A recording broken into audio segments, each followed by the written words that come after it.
गांव श्यामपुर अपने शांत वातावरण, हरे भरे खेतों और सच्चे दिलों के लिए जाना जाता था। लेकिन इस गांव के छोर पर एक छोटी सी झोपड़ी में रहने वाली गौरी की जिंदगी में न शांति थी, न ही चैन।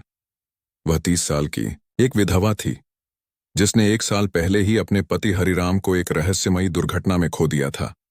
उसका 5 साल का बेटा कुशल ही उसकी दुनिया था। हर दिन मजदूरी, ताने और अकेलेपन के बीच वह मुस्कुराने की कोशिश करती, लेकिन रात को आंसू उसकी तकिया भिगो देते। एक दिन गांव में एक अजीब बात हुई। सुबह सुबह गांव के बाहर 3 साधु आकर रुके। उनके कपड़े सामान्य थे, पर चेहरों पर तेज इतना था कि देखने वाले ठिठक जाएं। गांव वालों ने आदरपूर्वक स्वागत किया और भोजन के लिए आमंत्रित किया। पर साधुओं ने कहा, हम तीनों एक साथ किसी के घर भोजन नहीं करते। हमें में से किसी एक को ही बुलाना होगा। हम 3 भाई हैं, सत्य, धन और प्रेम। सोच समझ कर चुनो। यह बात जंगल की आग की तरह गांव में फैल गई। गांव का पटेल सबसे पहले पहुंचा और धन को बुलाने की इच्छा जताई।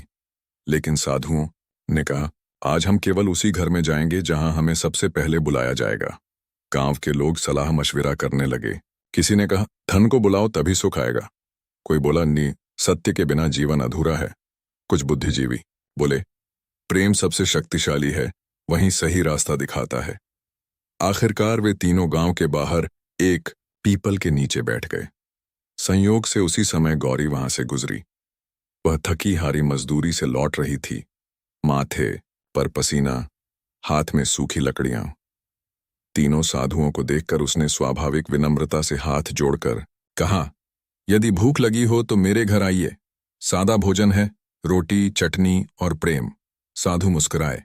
सत्य ने पूछा, तू हम तीनों में से किसे बुला रही है? गौरी सोच में पड़ गई। उसकी आंखें बेटे की ओर गईं। उसने कहा, मैं प्रेम को बुला रही हूं, क्योंकि जहां प्रेम है वहां रिश्ते हैं, शांति है और एक दूसरे का सहारा है।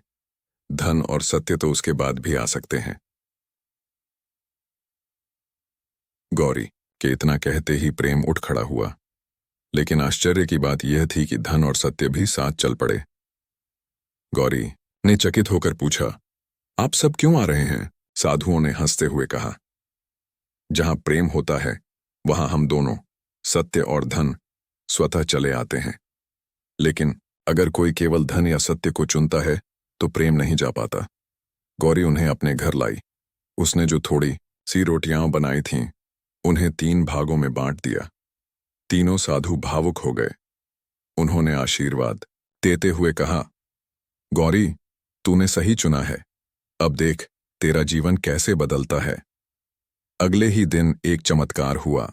गांव में एक वृद्ध आदमी आया, जिसने बताया कि हरिराम ने मरने से पहले एक जमीन की वसीयत छोड़ी थी, जो अब गौरी के नाम थी। वह जमीन गांव के ठीक बीचों बीच थी और बहुत मूल्यवान थी। अब गौरी के पास काम करने के लिए खेत था और गांव वालों की नजरों में सम्मान भी। गौरी ने अपने खेत में मेहनत की और उसका बेटा कुशल भी पढ़ाई में अव्वल आने लगा। धीरे धीरे गौरी गांव की सबसे सम्मानित महिला बन गई। लेकिन असली चमत्कार तब हुआ जब एक रात फिर वही 3 साधु उसके सपने में आए। उन्होंने कहा, हम साधारण साधु नहीं थे, हम तेरे जीवन की परीक्षा लेने आए थे और तू उस परीक्षा में सफल हुई। आज तेरे जीवन में जो प्रकाश है वह तेरे निर्णय और प्रेम के कारण है। गौरी की आंखों से आंसू बह निकले। अब उसे समझ आया कि जीवन में सबसे बड़ा निर्णय पैसा या प्रतिष्ठा नहीं, बल्कि प्रेम होता है।